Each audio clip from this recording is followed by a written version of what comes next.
Thanks for joining Timeless Business and Building Strategies today. This is Tony Johnson here. I've got Adam Ferrara with me. Adam, how you doing today, sir? I'm doing well, Tony. Thank you. Yes, sir. And Adam is a partner and owner of Ferrara and Buist Contractors. If I probably mangled that name, and so Adam, you could probably restate your company's name, and then Yeah, we'll get into it. let's give it a shot. Ferrara Buist Contractors. Um, And that's they a it's definitely a mouthful, but eventually it just kind of sinks in. Yeah, it's cool. It sounds like a sports car kind of setup. So I that's was one cool. letter away from being very, very wealthy. That's right. You were close. You were right on the cusp. Yeah. So you guys are in Charleston and Fort Mill, South Carolina. You're a commercial general contractor and you also have a development arm. So, Adam, thank you so much for joining us today. Could you give us a little background of how you got into the business? How long you've been in the business? Yeah, for sure. So I was a graduate of the College of Charleston in 2000. And a very good friend of mine who went to the Citadel turned me on to a job with John Whelan Homes. They're a very successful home builder out of Atlanta, and that was my first rodeo here in Charleston. And then right after September 11th, 2001, a lot of people remember that day. I moved to Charlotte, North Carolina, to transfer with John Whelan Homes. They had a successful division up there, and went went to uh, a neighborhood south of Charlotte, and was very successful there, and built my first home there as well. My first personal residence at the age of 25, and then was I guess I was noticed by one of John Whelan's competitors, Toll Brothers, out of Horsham, Pennsylvania, and I was took a quick promotion to a project manager with Toll Brothers at a neighborhood that was just down the street there in Charlotte, and continued on with them for about 2.5 years until the end of 2007, where, as we all know, there was a tremendous amount of market turbulence. Um, some people crashed and burned, and through those ashes, new people tended to crop up. So that was where I was able to start my own company at that point in time. I just named it after my wife. Her name is Becky. It's called Beck Design Group, and we were just doing additions and renovations at that time, and it was very much so wildly successful because it was a bedroom community of Charlotte, which is a huge banking city, as most people know. Um, we just were effectively following the money. I went to some local branches and just simply said, "Hey, where are you lending money?"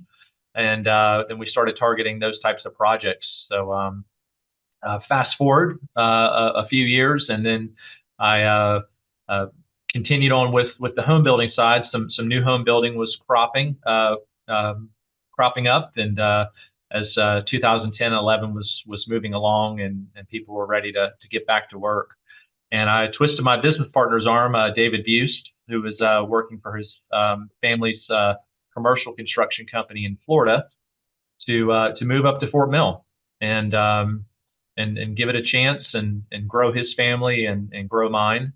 And that's how we got started at Ferrara Buist. Thank goodness to our wives who grew up together in Anderson, South Carolina, who introduced us. So that was kind of how it all came together. Fantastic. So you and David started your company what year? It was the summer of 2009 is when we filed, and we were off to the races. We were literally sharing one desk in one key man office in Fort Mill, South Carolina. I had one laptop on one side, and he had one on the other. And just like every small business starts from humble beginnings, that was our kickoff. I love it. So, you obviously, we don't know each other. Your story, aligns significantly with my story. Okay. So, it's very cool to hear. I don't hear a lot of people, starting. That's exactly, well, I started my company in 2007, but, you started your first company then. And so, amazing things happen in that crash, the massive crash, and people did come out of the ashes and business started up. So when you guys started in 2009, and you partnered up, so it sounds like the primarily what you were doing prior to getting David involved is was all residential remodels and looking at some new home construction. Uh, with that, bringing him from the commercial side up, did you have any commercial experience before he joined you? Other than doing a couple of small office upfits, I would say from a complexity standpoint, I had little to no commercial experience to speak of. And so with him coming in, which one of you is the visionary and which one's more the operator type of person? Yep, I'm the visionary. I am and I'll touch on this later, but as a learned and strategic coach with Dan Sullivan, um, I'm the entrepreneur that happens to be a general contractor. I hold the licensure for the company, and I'm the connector of people. I am the kind of the hey guys, we can do it. I'm the cheerleader, the coach, and try to build the biggest table possible is my focus. And David is an engineer, a graduate of Clemson in civil engineering. He is a nuts and bolts guy. I can't promise you he doesn't have one brown sock on and one black sock on, but he knows how to read a set of drawings, and he's very, very good at helping people realize that their plans can be built. And I'm more of the cheerleader for those business owners to help them understand that hey, let us do the heavy lifting of the building so we can get you guys to work to do what you're good at. I love that. Yeah, well that's fantastic. So you guys, did both of you do strategic coach or just you? I did strategic coach. Okay. Um, yep. So that's fantastic. So, a lot of what we like to talk about here is the business, right? And understanding how people that are getting in the business can be successful. And so obviously, you know, groups like Strategic Coach, Go Abundance. There's tons of other ones that you can get involved with. It's a peer group, and that's a coaching group. And Strategic Coach is the longest running one with Dan Sullivan and Ben Hardy's wrote a bunch of books. So that is great. So do you ascribe a lot to reading into Colby, print?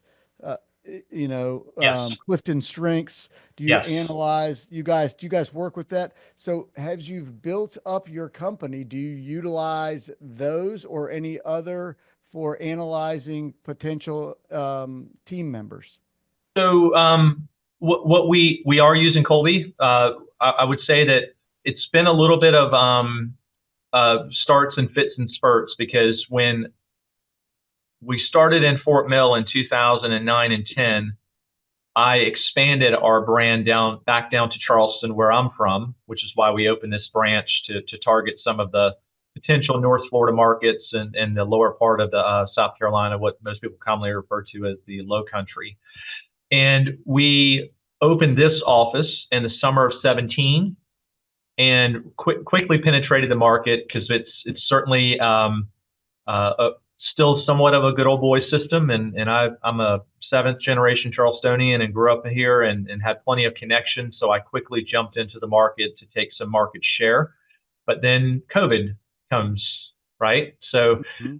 we're continuing to build through COVID. It is much slower, and we did not lay anybody off in COVID. We kept going strong, but I would say that really created some quicksand moments, right? We were kind of stumbling through it and pushing and working through it, and it just almost felt like it postponed some of the inevitable, which was how to really grow this team the right way. So I went from our first team of people and recognized how this team needed to operate here, and and now we have an excellent team in place that have been in place for anywhere from we have some junior guys here that have been here 6 months to folks that have been here for 4 years at this point, post COVID. And so we haven't been able to really fully implement it across the board, but as we are hiring on new folks, we are doing that to evaluate our team.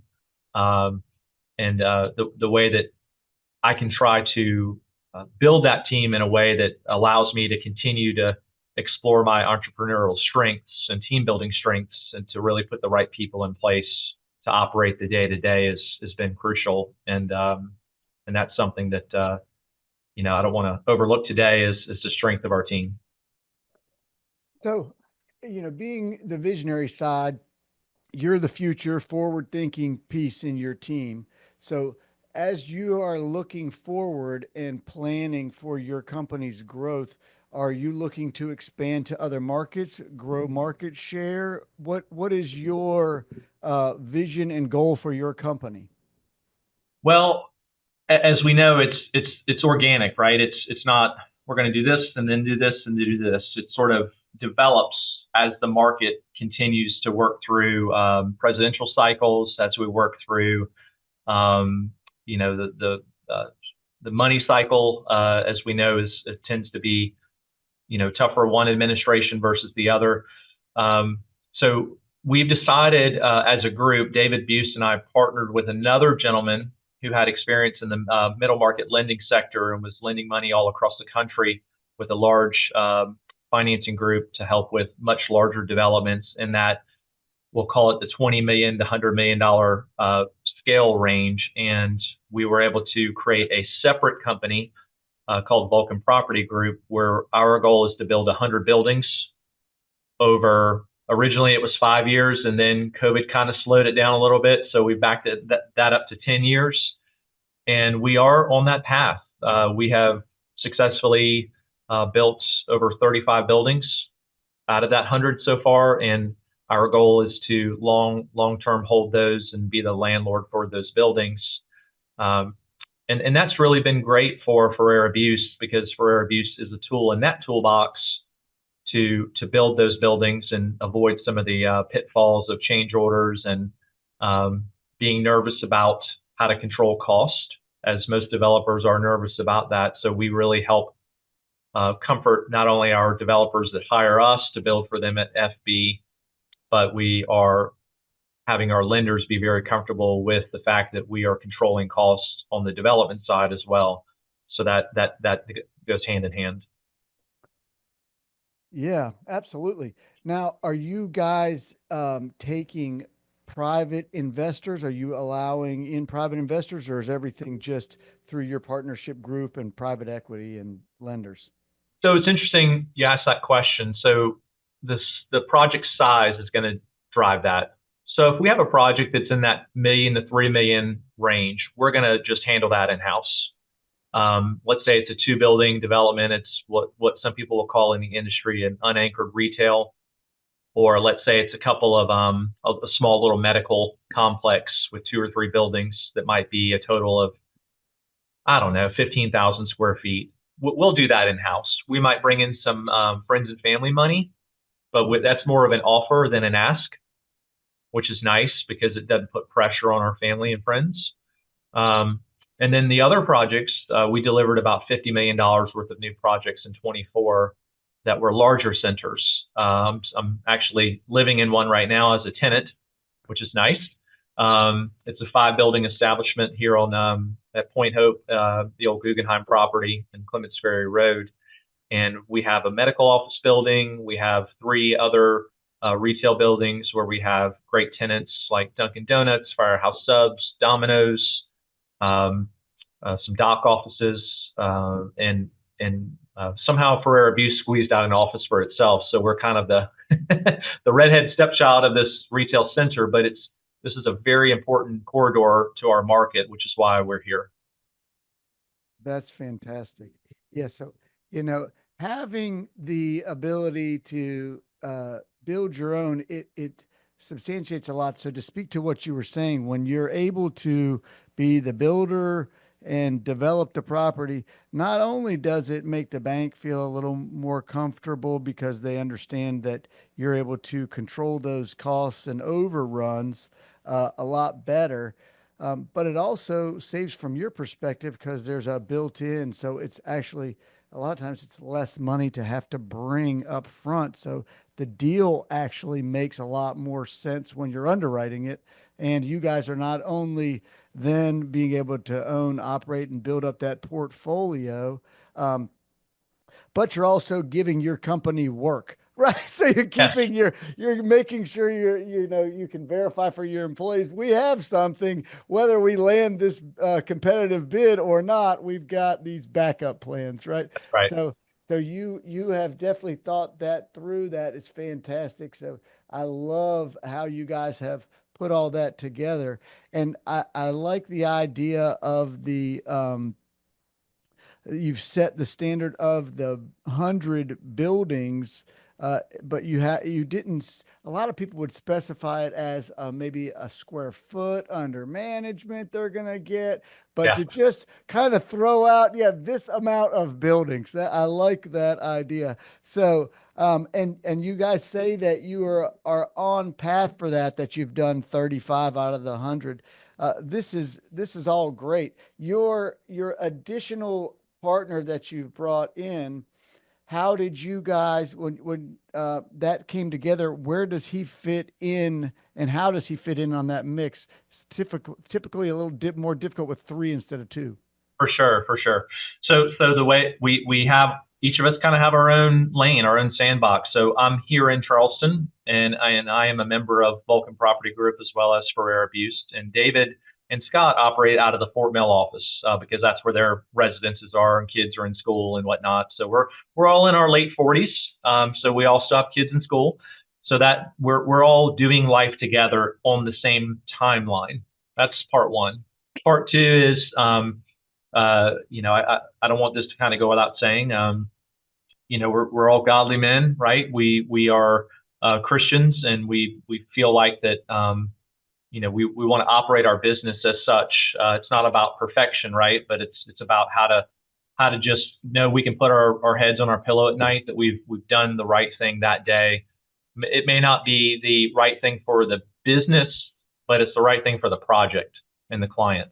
And that's huge because we will have to take a cut sometimes on ourselves because we just missed something, right? We have to make it right, whether it's on the development side, let's say it's signage, or whether it's on the construction side, we missed a pipe somewhere, whatever it is, we make that problem go away. We don't just create some like instant moment of where we need to issue a change order. So that's part two. But really, part three is Scott and I met through our church in Fort Mill. His wife actually was an associate pastor and baptized my children, which is really cool. And like I mentioned before, our wives on the Ferrara Buist side, our wives grew up together and went to college together. So there's some really, trust is big, but we don't have to wonder and trust, right? We don't wonder like what the angle is when sometimes partners have that, like what's their ulterior motives? We don't Right. ever worry about that because our wives will set us straight immediately, and we're and we're back in line. So those are all key things. But Scott's a money guy, right? So he's a Wake Forest guy, degree in real estate finance. He worked for the FDIC, worked for Merrill, and he worked for some middle market lenders, both stateside and abroad. So he really has a unique perspective on what makes a deal go, right? What gets banks excited, because he knows how to speak that lingo. So he brings that expertise. I bring still the dream, the vision, like, oh, we can do this. This would be great. Here's how we set it up. And David brings okay, here's how we're going to get the plans done. Like, so it's a really cool three-legged stool, I guess, if you want to call it that. I love to hear that. Yeah. That's awesome. Yeah, so that is great. You sound like you have a great team, and it sounds like you guys all align, bringing great value and complementing one another. So let's talk a little bit about your business operations with the construction company, right? So do you, when you guys are doing work, so you're doing 30% of your own, 70% you're doing for clients. So when you're doing that, do you guys predominantly do design build, design assist? What are you guys most successful at as a contractor? So, we certainly love the jobs that are negotiated. Okay. The client says, hey, we're using you. There's nobody else.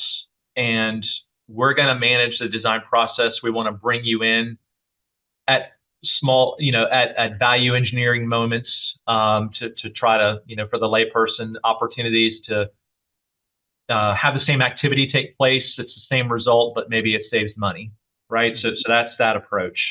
But where I learned about, and I can't take credit for it, but what I learned the term design assist build was an architect buddy of mine here in Charleston who we've done a lot of projects with, and I really like it. It like stuck in my mind for probably a year before I was comfortable enough to kind of put it onto our website and coin it. And the design assist build is unique in that the client signs a letter of intent with us. They pay us a very, very small fee to help corral the civil engineer, the landscape architect, the MEP, structural, and architect. All of those design professionals are paid directly by the client, right? And so, from a matter of safety, liability is big in our industry, right? So the client and the architect own those drawings. We don't own those drawings, right? We're going to build what's on the drawings, but we have a part in saying, hey, put this in that recipe, put that in that recipe. But the design assist portion is that we're part of the communication with the architect, just like design build. However, every lender wants an owner to at least get two prices for a project. And every negotiated GC says, oh my gosh, you're going to go put that on the street to get a price because you need a second price. It's going to confuse our subcontractors.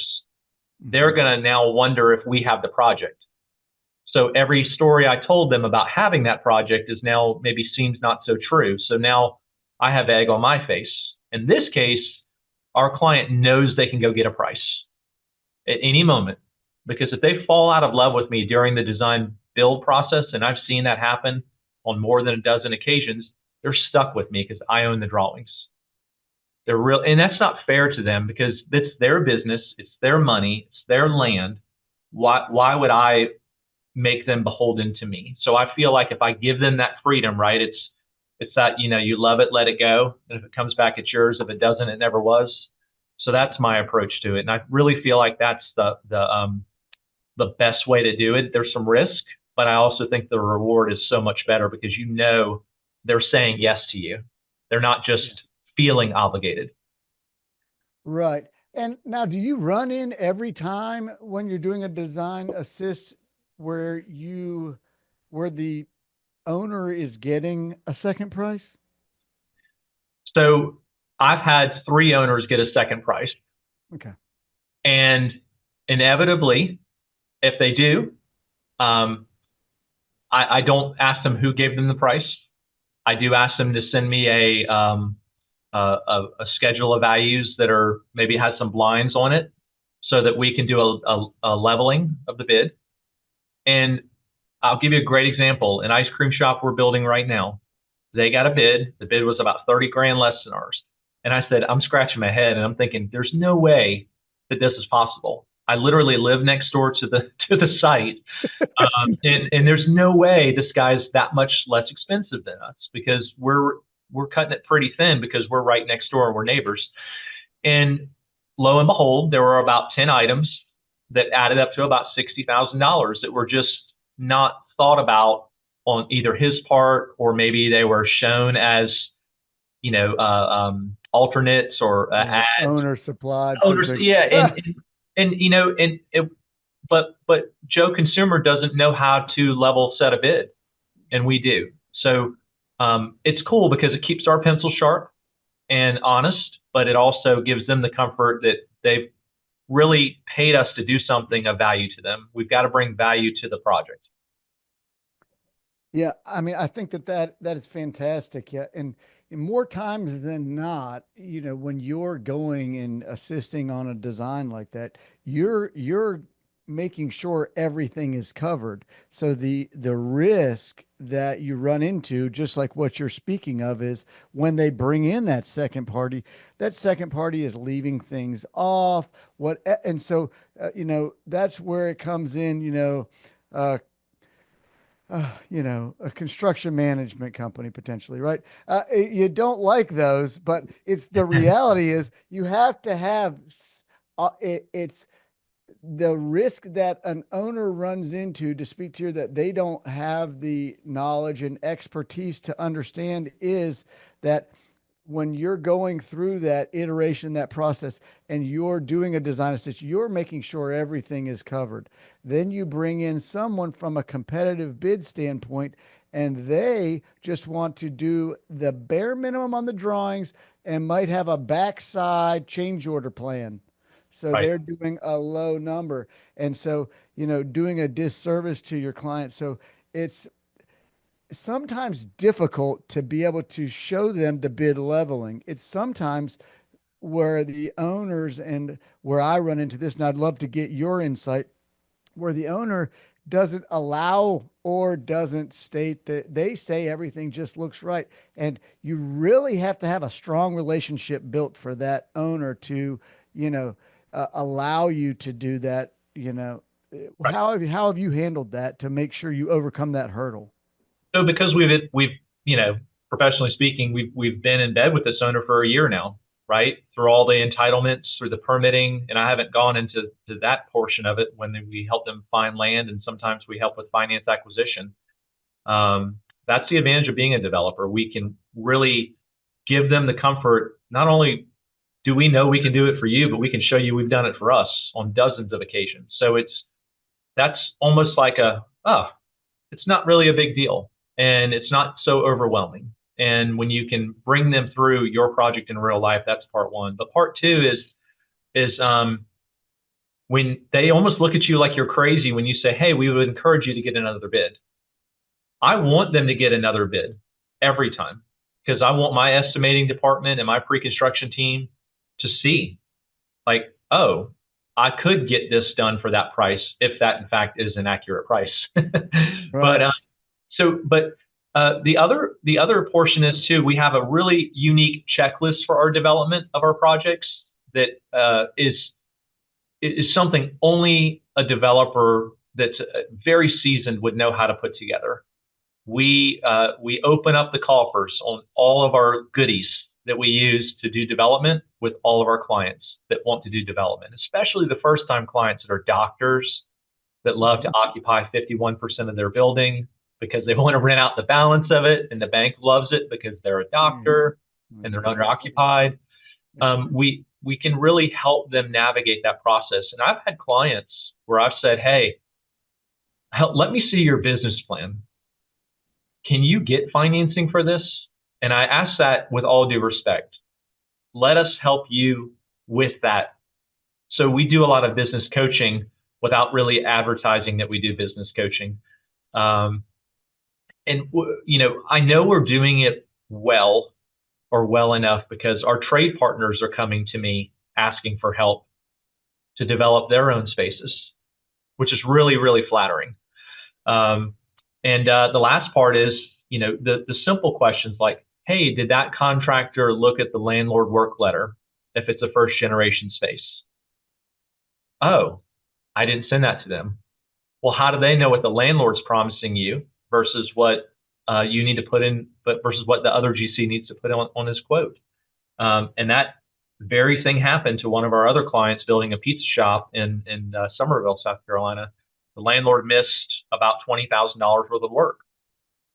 Another GC would have just put it in his price, right? Because they walked the space that's not there.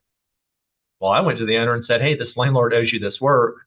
It's not in your drawings. We need to reconcile that." And it was like a head scratching moment, like, "Oh my gosh, you just saved me $20,000. So I just love those like little wins, and that gets me super excited to do what we do.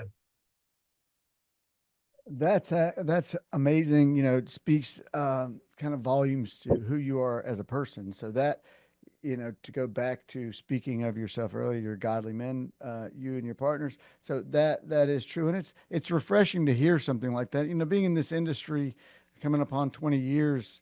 You know, I don't run into a lot of people that are in this industry that have and hold that honesty side. You're a lot of times fighting to try and be honest with clients because there's a lot of deception, unfortunately, in our industry. And fighting that when you're trying to be that honest contractor is a difficult balance beam you have to walk in order to be successful because you, with every new client, have to validate, you know, and justify that up forward and being honest and building that trust when you have a lot of times in a competitive environment a lot of things that you have to overcome and explain to a client, so you really have to work hard to be able to do that. Yeah, I think focusing on, when we're, and I'll tell a client, hey, let's fast forward and you're done. You're feeling excited. Your doors are open. You're nervous. You want to be successful financially. The last thing you need to be thinking about is, oh my gosh, I've got a daycare opening up August 15th. We don't have our CO yet, or I forgot to coordinate with DHEC. We understand that. We also own several daycares as developers too. So I guess there's a lot of, I don't want to use the word cheat codes because we've earned it, right? We took the knocks on the head, but the ability to get them to focus on how they're going to feel once the doors are open, letting us solve the problem, and delivering a great product, and then all the behind the scenes scuttle that takes place between contractors and architects. We really, really, really take that same approach with our owners to defend our design teams. Because if you take let's just say it's a hard bid situation, you're bidding against 10 other GCs, right? It's highly competitive, such as public work. And you've got, let's say it's a school district or something that's building a $30 million school. You're going to have very, very low bids, and you're going to have massive change orders, right? It's that old, the picture of a dinghy is the contract, and the picture of the yacht is the change order. But we make sure, because 90% of our work is either design, assist build, or negotiated, or it's for our own development company. We really make sure that our civil engineers and our architects really understand and appreciate that we are going to, we have a little bit of construction contingency and design contingency in our numbers, right? A couple of percent. But then the balance of it is, how are we communicating the issue? And are we bringing three solutions to that problem? Not just pointing a finger in a copy all email. Oh, your architect's window is 5 feet off on the exterior versus the interior, and it's in the way of a door that has to do with your life safety of getting in and out of this building, right? I mean, something that could create a massive cost change order. We don't. It's not that we're hiding it from the customer. It's just that, hey, let's assess what the risk is. How do we solve that risk, and what's the absolute best case scenario first? Then we call the architect or the civil, and we then say, hey, this is what we see. Here's how we think we can fix it. What's your opinion about the best way to approach this? And that also speaks volumes, because that's how we're going to get referrals from architects. They're not going to refer jobs to contractors that run them through the mud, unless they're just the cheapest contractor. And they always get work because the developer wants what they perceive as inexpensive, but eventually you get what you pay for. Mm-hmm. Absolutely.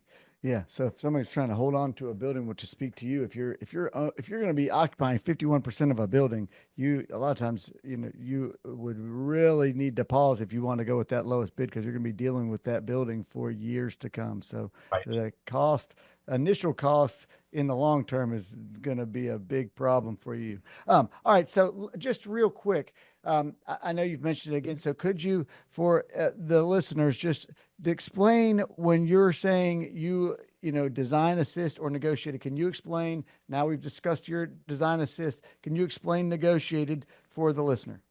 Absolutely. So I'll give you a great example. We are working with a corporate daycare brand out of the Midwest right now on a project in the Carolinas, and they've selected a site. They have a construction manager in house, right? That's his job to do all of those pre-development exercises. You've got to have your soil studies, potentially a phase 1, 2 environmental, traffic studies, whatever that municipality or highest authority of jurisdiction requires. Beyond that, they can ask us, hey, we're not in market. Can you recommend a civil or an architect? And we will. We'll recommend 2 of each. Or they may not ask for that at all. They may say, hey, we've already got our architect because it's a brand, right? And they're just repeating that brand with our codes. And we've got our civil. We're going to have a design kickoff meeting. And what that design kickoff meeting includes us in the design from A, right? Alpha to omega, A to Z. And we are advertising opportunities to keep dollars under control, whether it's, wall types, truss heights, wood truss, metal. Those are sometimes commonly referred to as a 2B building or a 5B building. And then we will give them guidance on, hey, I know this municipality likes X in their drawings or Y because we've experienced it. So we're just providing not like a tour. I would classify it as this. We're like a very experienced tour guide on the design assist build. We're more of a abbreviated tour guide on the negotiated, right? We're giving them the high points, but we've been brought along to that party. We're not running as a host. Yes. So now when we're talking, so yeah, in other words, just to clarify it so when he's doing the design assist, he is, bringing the recommended architecture, pulling all those relationships and still steering and guiding the ship in the design assist. In the negotiated, he is present and there, but not really the captain of the ship. He's a side piece on the ship. He's there because they want his input along the way, kind of as a consultant, right? Type of feel. Right. That would be kind of how I would try and describe it. Now, when we talk before, right, when we're doing the design assist and you guys are doing those, right, you're getting an LOI, you're doing that. So how are you protecting yourself for negotiated work? Sure. So when you say protecting ourselves with the design assist build, in theory, we're trusting that the owner is going to hire us because they've seen the goodwill, they've seen the time. There is a tiny kicker where the client, if we do charge them a small fee for that design assist build process, we actually do honor it and give them a price reduction. So let's say they give us a deposit of $15,000 to manage the entire design process and get permitting, which could take anywhere from 12 to 18 months here in the low country, a while, or add another 6 months for SBA financing. So I would say from a contractual standpoint, there is no guarantee, but what our contract does promise is they give us last look. Yeah. Right. So that's it. So and the reason that I wanted to bring that up is because, and we're about the same thing, right? So, and the reality is, you're doing this as a service to help the client. You are not making money. If you broke this down into hours spent into these projects, you're making pennies on your time. Yeah. You're doing all of this work and putting in all the effort to help that client under the assumption that you're getting the job because you're really not charging. You're just trying to put something. So you're trying to state, hey, you know, with because in time a lot of people that are newer to contracting would do all that for free and then get bypassed and lose it. So you're just trying to give a little bit of a nudge to say, just you know, at least pay me for what I'm doing. But, that is not really what that's there for. It's just kind of like, because realistically, you're almost this whole year and a half that you're putting in is almost for free. It's just kind of something to tie yourself to it, really. Yes, Right. it's a lost leader for sure. But let me tell you what it does tell me. If a client is not willing to pay me $10,000 or $15,000 to basically quarterback the entire process for them so that they can manage and run their business, they're telling me that they don't believe in their business enough to invest in it. Mm-hmm. Because they're going to be shocked when they see the prices from commercial architects to design unique one-off projects. Those range in between $30,000 to $200,000. And the civil engineering is also very similar, in between $20,000 to $100,000, depending on the site size and complexity and the municipality. If they don't want to invest in themselves, and I'm relatively blunt with them in a very, very professional way. I say, hey, because some people have said, why am I paying you that?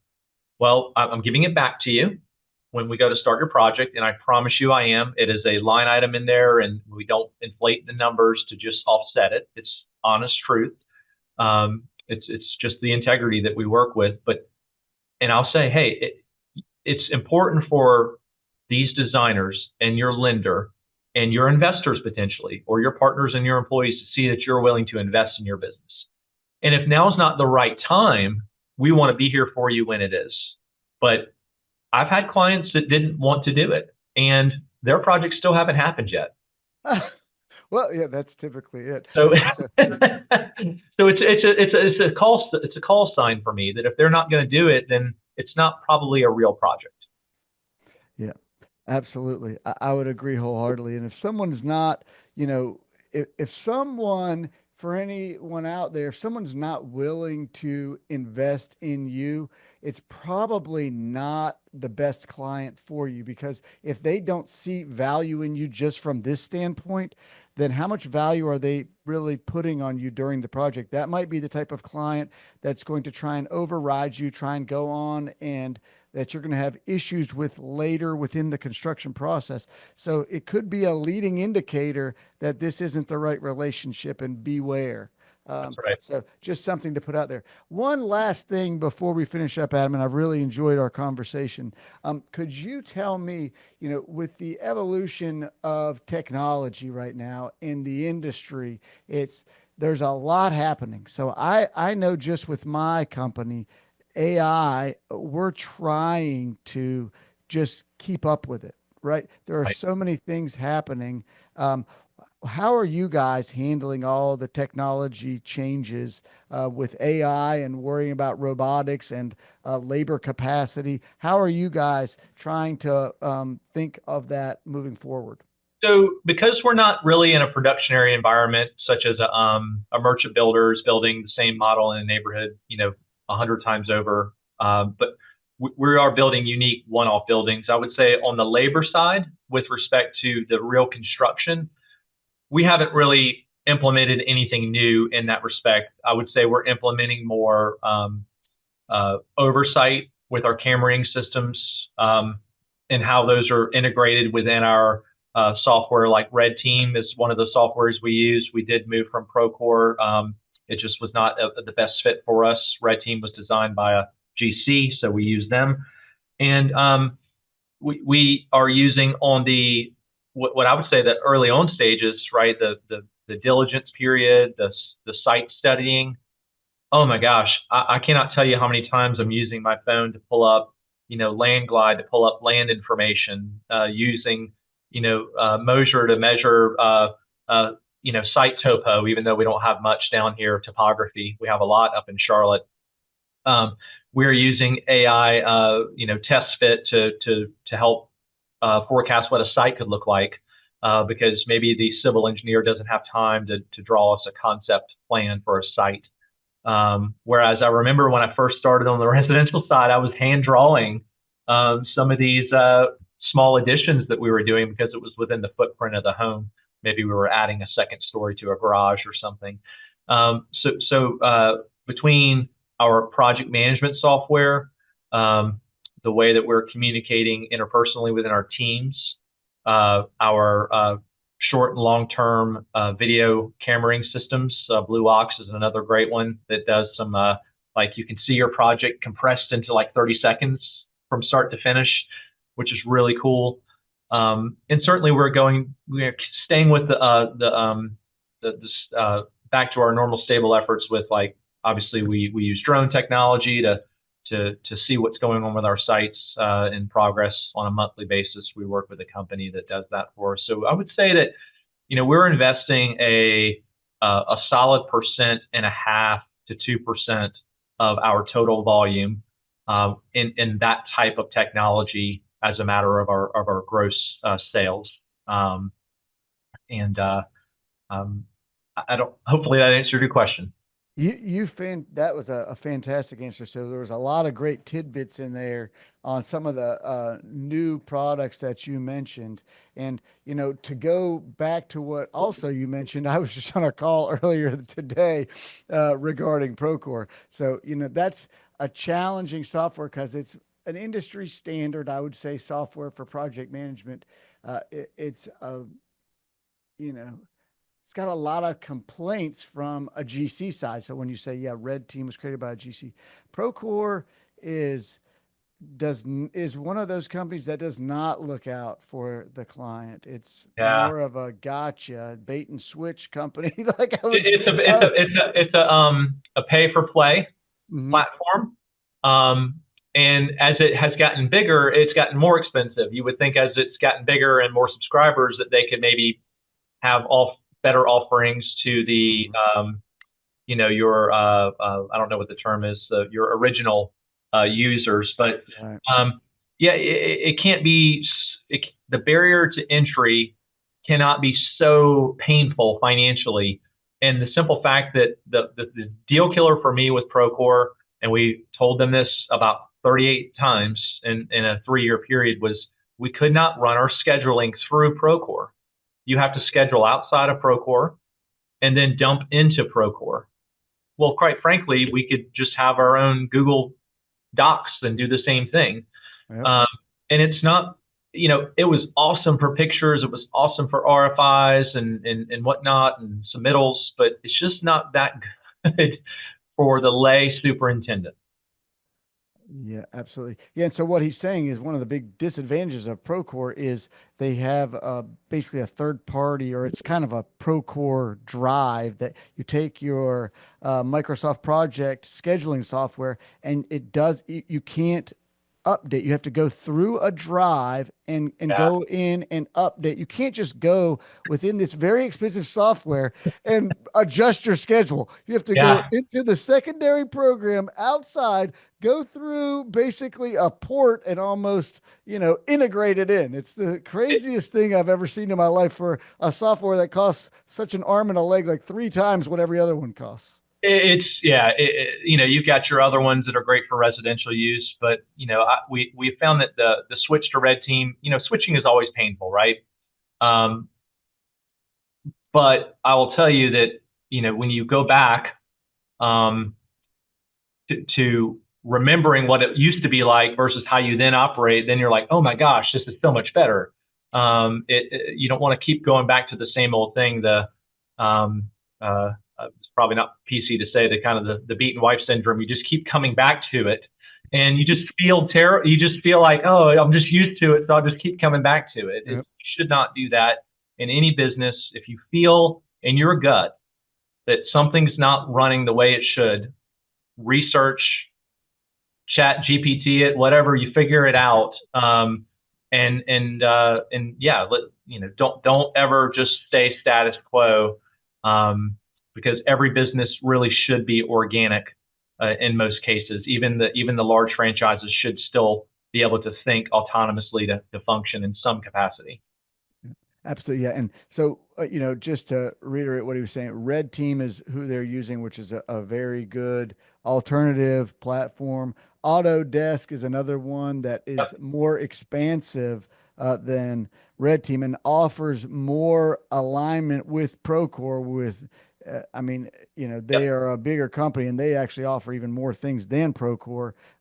So, other alternatives to look at in the market. So, yeah, to that point, I'll leave it alone. But I would wish that software would kind of more engage because you don't Yeah. hear a lot of positive Yeah. information in the marketplace.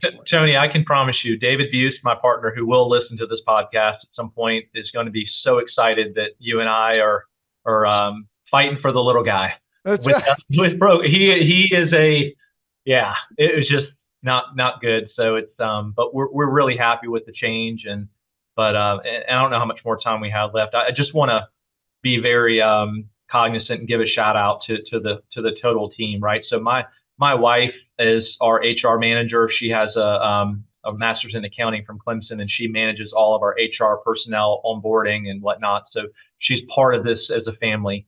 David's wife uh, manages our social media and controls the outward presence of what we're presenting to the public. And our team as a whole, we have a staff of 28 strong internally within our both offices, and we could not do what we do without our team. And that, a lot of business owners will say that, and I believe they mean it, but I can assure you, my limit of reading capacity is 40 pages, which is the length of our contracts. And because every entrepreneurial owner like me, that's the ideas guy, is ADD, and I'm sure you've picked up on it. But I have to have very, very detailed people, and God has blessed me with a beautiful wife, three great kids, and we have money people, we have non-risk takers, we have more non-risk takers, and then we have finance guys, and we just have this awesome team of construction professionals from PMs to superintendents. We call them construction managers because we want them to really own their projects, and our office staff, Julie and Alana. So we just are very blessed to have the team we have, and could not do it without them. And I'm grateful that they allow me to have the flexibility to take a Wednesday. I take every Wednesday as what strategic coach call it, a free day. Free day. My free day is not Focus, yeah, buffer, and free yeah. day. That's my free day to go out and explore new projects to help grow these businesses and see what else is out there. Man. Hey, well, yeah, I love that. That's fantastic, and I appreciate you taking the time to talk about your team. Now, if someone wants to find you guys on social media, what social media platform are you the most active on, and what would be the handle we're looking for? Yeah, so our Facebook, Ferrara Buist Contractors. Let's see, I have people that know all these things. We'll find you on there. Yeah, Ferrara Ferrara Buist Buist Contractors on Facebook. on So Facebook. Facebook is where you guys are the most active. But we're active on Facebook 2 times a week minimum, and LinkedIn. We're very active on LinkedIn, whether it's through our successes in our projects, philanthropic efforts with our various municipalities and counties. So both are Ferrara Buist Contractors on that. Oh man, I love it. A lot of similarities in the ways we do business. So it's been an absolute pleasure having you on today, Adam. Thanks so much. Hopefully, maybe we can get you on another time later down the road. I'd be But happy it's been to. fantastic, and I appreciate your time. And we'll put all the links to your social media in the chat. And thanks again for joining us, sir. I do want to do a quick shout out to Charlotte Berger and her team at CBPR who helped arrange this. So thank you to them, and thank you to you and your platform. I've enjoyed listening to your podcast on some of the cost seg stuff and some of the other GC related things. And I've actually forwarded your podcast to all of my team through our company to listen to grow their their knowledge base. So thank you so much for all you do. Awesome. Thanks again. Appreciate it, Adam. All right. Have a great day. You too, sir.